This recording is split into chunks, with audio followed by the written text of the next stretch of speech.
Hello, you're watching World Talks on TVP World. My name is Sasha Farbach. Miroslav Lajčák, a senior Slovak diplomat, also the former head of Slovakia's Ministry of Foreign Affairs and advisor to Prime Minister Robert Fico, has stepped down amid scrutiny following the publication of his communications with Jeffrey Epstein by the U.S. Department of Justice. Now, the controversy highlights tensions between personal conduct, diplomatic roles, and public expectations. Well, here to discuss the implications of all this is Grigorij Mesežnikov, president of the Slovakian Institute for Public Affairs. Good to have you on the program again. Welcome. Good morning. Thank you for having me. So I want to begin with the direct impact of all this. I mean, these new things are coming to light, certain documentation we see. What can you tell us will be the direct impact of this politically in Slovakia, the resignation and the implication of this man and to Epstein? Yeah, I think that this impact is absolutely direct. It's very important. The context is very important. The current situation is important. Of course, it's important what happened in the past and how it will influence Slovakia's political development. Because what is now happening with just one resignation, it concentrates itself relations between ruling coalition and opposition, relations inside the ruling coalition. And of course, the whole profile of Miroslav Lajčák, who was so far absolutely prominent person in Slovak and international political life and diplomacy. He was one of the most known Slovak representative for international agenda. He was serving not only in Slovakia as a foreign minister, but he was a president of United Nations General Assembly.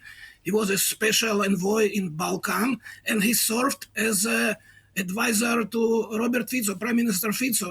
He is not anymore since yesterday, but I think that it's, of course, big loss for Smer party. He wasn't a member of the Smer party, but when Smer party of Robert Fico appointed him to position of foreign minister, he served as I would say, the better face of the government, as a kind of facade. He wasn't a member of Smer, and he was presenting himself as a more pro-European, more pro-Atlanticist.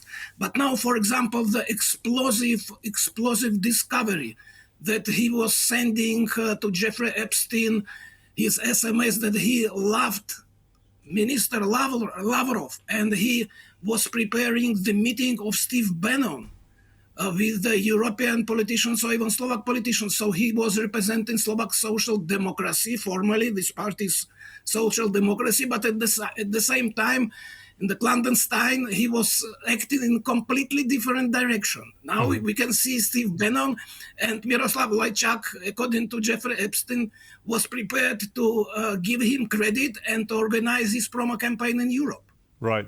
And on that as well, I want to talk about that. You mentioned this meeting that apparently was being touted, Epstein offering very much, according to the documents that are circulating right now, to the media, that women, meeting women for Steve Bannon, that meeting, so this could take place between Robert Fico. Just if we also look at the timeline of this and also the close proximity of Steve Bannon, very close advisor, very much strategic advisor to the first Donald Trump presidency, that first about 8 months or so. But nevertheless, someone very much in far-right circles.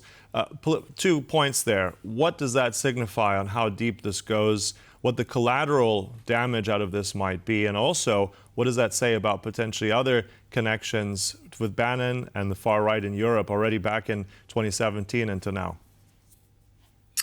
Well, Sasha, I think that it's damaging the reputation of many politicians in Europe, not only this far right or radical right or maybe part of center-right spectrum, but also now, as we see, also the representatives of more mainstream, let's say center-left or left politicians.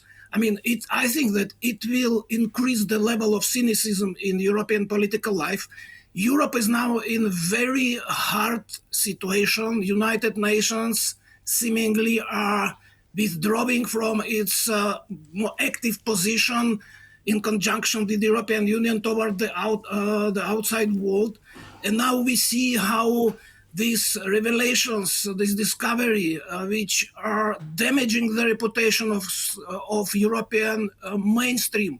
I think it's really very bad.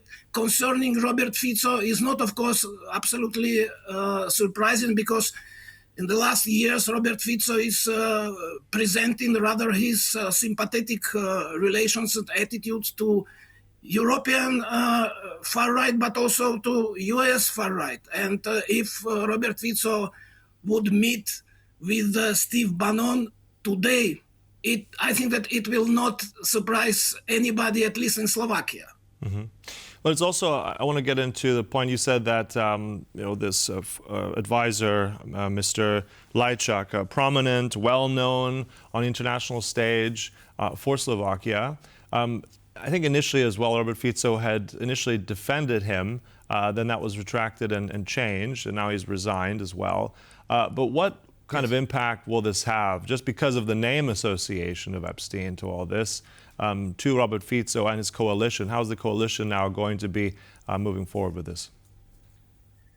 Well, it became a subject of political development, of political struggle immediately after the first information about Lajčák's possible involvement in the Epstein files appeared, and that time he denied. He denied that he communicated with Epstein in any other issues than, foreign policy or diplomacy. But now we see that it wasn't true. And of course, for Robert Fico, is big loss. He is now under the pressure of the ruling coalition, of the opposition parties, which are criticizing Robert Fico before. And by the way, interesting thing is that while during his service as a Slovakia's foreign minister, as I said, he was rather presenting the pro-European, pro-Western orientation of Slovak foreign policy, because Robert Fico not inevitably presented himself in this way. But in the last couple of months, quite surprisingly, but now we can just speculate whether it wasn't the consequence of his possible involvement in the Epstein affair, he started to defend Robert Fico's policy toward Russia, toward Ukraine, and really it surprised many of us who knew him as a more or less reliable diplomat, foreign policy minister who was for EU, NATO, and so on. So definitely the fact that he resigned, it weakened Robert Fico, and it gave the kind of credit for some coalition partners of Robert Fico. For example, Slovak National Party from the beginning aggressively criticized Lajčák, aggressively criticized Fico. By the way, this aggressive approach, I think it was a remnant of disagreement with Lajčák when he was for EU and NATO, because Slovak National Party is not very much for both organizations. So yeah, it's already, as I said, it's impacted Slovak political life, and I think that consequences will be appearing gradually in our political development. Yeah, and just closing, I just want to get your sense of, we have the resignation now in Slovakia, but what will the public perception be? What was the public fallout of this going to be, just before we close?